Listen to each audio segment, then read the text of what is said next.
What's going on, everybody? This is Shok, and I didn't get really the time to do this yesterday. Too busy doing other E3 stuff. But here's my video review of the Microsoft conference. We all know that Nintendo's and Square Enix, their conferences just ended. But I want to go ahead and go in order and go back to the ones that didn't do yesterday because it really wouldn't make sense for me to do the ones that were happened yesterday, last here today. So I actually have this pulled up because I forgot to actually take notes while it was happening. But I have the Microsoft E3 wrap up here, and just in general, I thought Microsoft's conference was okay. Honestly, I thought it was just okay. I don't really see it. I really don't see how it would be bad. I really don't see how somebody would really say it was like really really good. I think it was kind of a perfect in between, and it's kind of funny because Microsoft was actually the person I thought would do the best this year. They're the people I was actually looking forward to the most. I thought they would have more to show. I thought they would have some impressive stuff, some impressive looking stuff. But it turned out that's not what happened. Now starting off, they start off with Halo 5 Guardians. You guys know me. I love Halo. I'm a Halo guy. I literally buy Xbox systems just for the Halo games. I bought a 360 just for Halo 4. I mean, I had a 360 before then, but it broke on me. But I rebought a new one just because Halo 4 is coming out. And I'm going to be buying the Xbox One just for Halo 5. Now, that being said, I think the specific demo that they used to show off Halo 5, the single-player segment they chose, was kind of weak. I think they could have chose, something better looking. And honestly, I don't know if it was maybe just the stream quality. But graphically, the game doesn't look as impressive. Excuse me, I cannot talk. I'm tired as hell right now. As impressive as I thought it'd be. But I know I'm going to enjoy the game. I know the game is going to be great. I think that was just a matter of a bad showing. You know what I mean? So I'm still looking forward to it. I freaking love Halo. I'm going to love Halo 5 Guardians. Halo 4, I actually thought had the best single player out of all of them, actually. Call me crazy. That's just how I feel. I think 343 did a great job. The only thing they haven't done a great job on was the Master Chief Collection. The next announcement they did was probably the biggest one of their show, was the Xbox One backwards compatibility. That was huge. That's pretty big, and that is definitely a blow to Sony because it's like now your PlayStation Now service is definitely like just blown the fuck out the water, and it looks really bad. I mean, it was already looking bad because of the pricing and stuff, but now it like really, really, really, really looks bad. I don't think there's a way really Sony would be able to kind of software wise engineer the PS4 to be able to run PS3 games. I think they would have to come up with a completely different model of the PS4 to do that. So I don't think we're going to hear an answer back to that anytime soon from Sony. But that's huge. Now you could just pop in your Xbox 360 games into your Xbox One and they work and play seamlessly. That was really cool. Props to Microsoft for that. The Xbox Elite wireless controller saw a new cool sleek design. It comes with native Windows 10 support and all that stuff. Looks cool. Not really much to say. It has like a really weird looking D-pad. It has improved triggers and stuff like that, and also a headphone jack, but we kind of already knew those things. Fallout 4 demo. You guys know I don't care about Fallout. It's kind of whatever. I guess it was an okay showing of that game. Peter Moore came out talking about EA Access, and it was kind of funny because he was all like, he came kind of, a little energetic, and he was like, yeah, and I'm proud to announce to you guys that Titanfall will be on EA Access, and everybody was kind of like, woo, like nobody really cares, like, Dragon Age Inquisition, and, both those games are good games, it's just that, like, those aren't games that are still relevant. Those aren't games that people still really care about like that. So he was all like, oh yeah, we're going to have this, and that. And the audience was just kind of like, like they were just like, yeah, whatever, dude, just get the fuck off the stage. Like, I think people really don't like, people really don't like Peter Moore. Like, they really don't. I think that's mostly what it was. And also this week, Xbox Live Gold members will have access to the EA Access Vault. They showed Plants vs. Zombies 2, Garden Warfare. Plants vs. Zombies Garden Warfare 2. Looks fun or whatever. Forza Motorsport 6. Jesus Christ. Now, I don't care about like realistic racers and racing sims, things like that. But I do recognize Forza as a really good racing franchise. But Microsoft, you are cranking Forza out way too quickly. Slow the hell down. People love Forza. Forza's a good series, but you're gonna kill it just based off saturation alone. You are stealing that franchise. Stop bringing a Forza game out every year. It is not Call of Duty. You cannot do that and get away with it for 15 games. That's not gonna happen. I know a lot of people who like Forza are Forza fans who have said that they are not going to buy Forza 6 just because it's too soon. It feels like they're coming too quickly. Chill out. Dark Souls 3 was announced, no gameplay, and sure, we know what it's going to play like and stuff, but it's like, I don't know, I just feel like that's one of those games that you should accommodate with gameplay just because of the nature and style of the game, you know what I mean?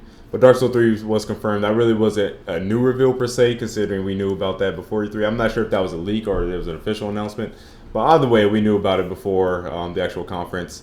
Tom Clancy's The Division.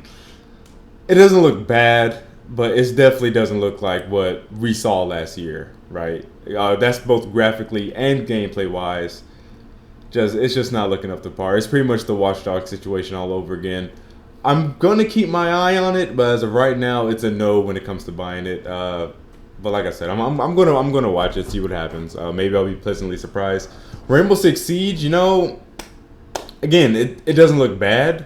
It just looks more of the same. And I know you guys are gonna be like, "What are you talking about?" You infiltrate, houses now and stuff, and you can, rappel down the wall and stuff like that, and breach through windows and doors and stuff like that. All that is nice, but at the end of the day, that's just kind of all just like glamour and sparkles. You know what I mean? Because the majority of the time, what are you going to be doing? You're going to be just shooting. It's going to play like a standard shooter. Maybe not a fast-paced like arcadey kind of shooter or whatever, but like during that the gameplay demo they showed where it was like the co-op single player or whatever, like it looked like your run-of-the-mill shooter, just with an infiltration kind of period of time you have to do before you got into like the normal like just horde mode, typical style first person shooting gameplay or whatever. But maybe I know the versus multiplayer might be a little different. Again, it's kind of the same thing as The Division. I'm not sold on the game. I think it looks kind of like normalish once you get past the bells and whistles, get past all the gimmicks they're putting out there. And I'm not using gimmicks in a negative light. Being a gimmick is not a negative thing. The gamers have just given that word a negative connotation. But I'm just saying, I think they put a couple things in there to try to just distract people from the fact that it still plays like a standard shooter. You know what I mean? Windows 10 and Xbox One exclusive, gigantic. That game was just kind of like, okay. Rise of the Tomb Raider, I'm excited for this game, and I really wasn't checking for the first Tomb Raider on last generation. But then back in, I think it was it last year? 2014? 2014 or 2013, I finally got around to, it came out in 2013, didn't it? I don't know. Okay. It was last year. I think it was last year. Was it last year? I don't know. I think it was last year. I'll say it. I played Tomb Raider and I was like, holy crap, I've been missing out this whole time. I'm late getting to this game. This game is great. Now, the story was silly as fuck and made absolutely no sense. It was terrible. And so were the characters. But the gameplay... God, the gameplay in that game was absolutely incredible. So I'm definitely excited for Rise of the Tomb Raider. The demo itself, again, I think it's another instance of a bad demo. Most of the time, it was her climbing and stuff. Like, I want to see her, traversing landscapes. I'm not talking about, just the climbing, but, show off some locales and, some combat and stuff like that. You guys know. I don't think it was the best demo. It was just kind of a thing to show for theatrics and oh, look at this epic adventure. But a lot of these shows don't focus on the actual core game themselves. They try to focus too much on, like I said, the theatrics and all that kind of stuff and the cinematics. This was a really cool announcement though. Rare Replay, 30 classic Rare games for $30. That makes me feel really bad for buying any virtual console game or buying any PlayStation Now game. Not that I have bought a PlayStation Now game, I would never. But $30 for 30 games from Rare?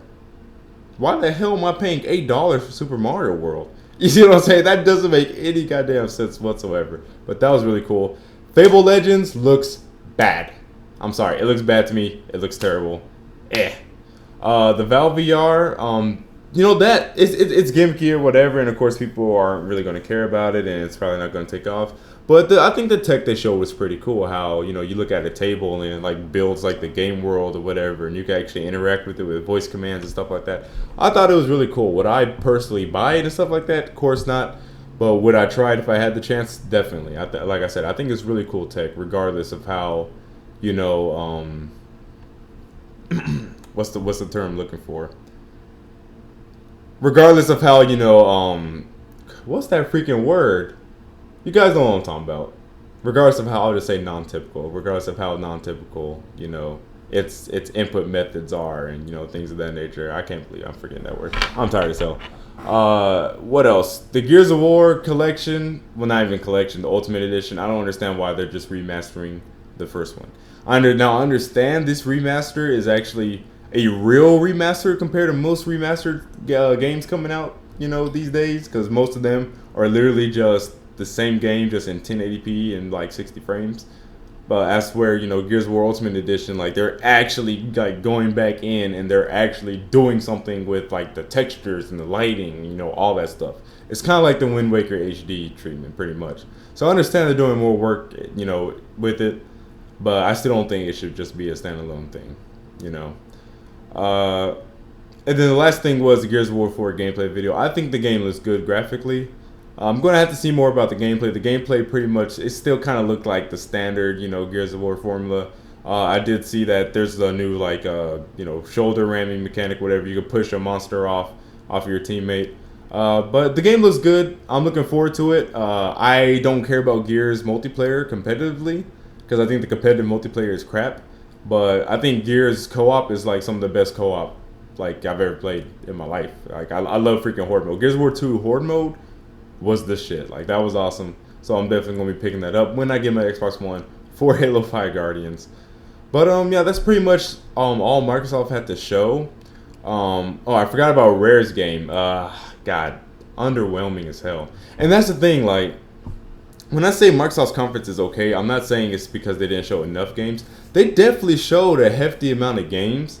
It's just that most of the stuff they showed was just underwhelming. Like, I don't know, like, not bad, just underwhelming. Like, everything they showed, like, I was like, oh, like, new IP, world premiere. And every single time you saw a world premiere, you got excited, but then, the footage starts rolling, and you're like, oh, okay. And that's pretty much it.